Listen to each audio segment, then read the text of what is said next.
بناسا دنگی غریبی منام شوب وليتودك بناسا دنگی غریبی منام شوب وليتودك لدوري تابا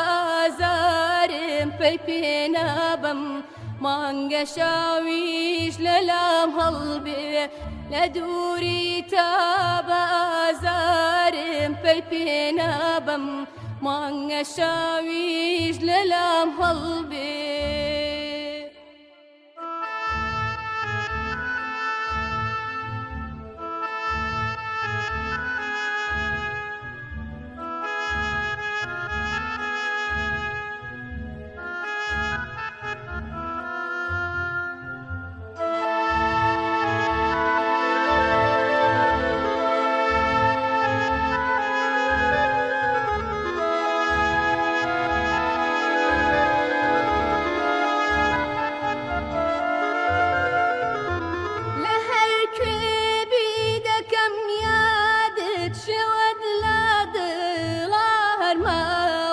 لحسرة دردي دوري تأشاوى كان مخوين وفرميس كانت زاوى لهر كويبي دا كم يادت شود لاد الغار ماوى لحسرة دردي دوري تأشاوى كان مخوين وفرميس كانت زاوى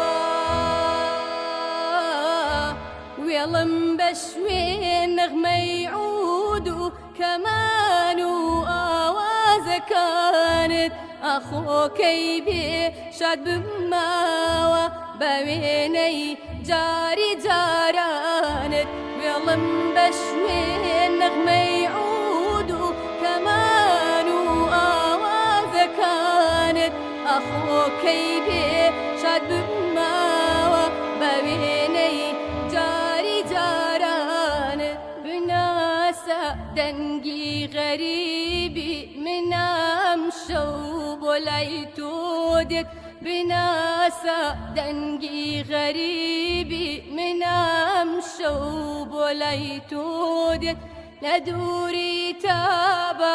زارم بيبينا بم مانگا شاويش للام هلبي لدوري تابا زارم بيبينا بم مانگا شاويش للام هلبي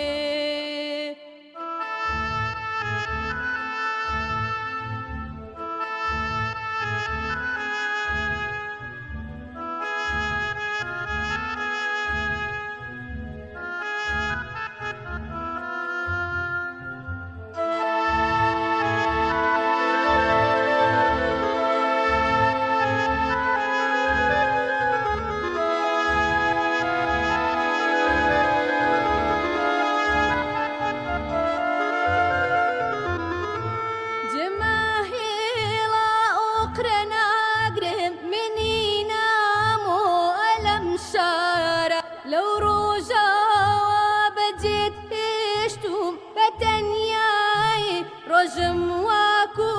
شويتارة جماهيلا أقرنا قرب منينا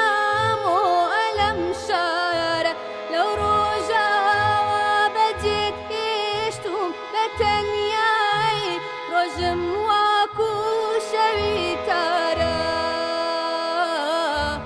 دسائي خواخو كيبي شاد بما وبيق جاري قلبي قريا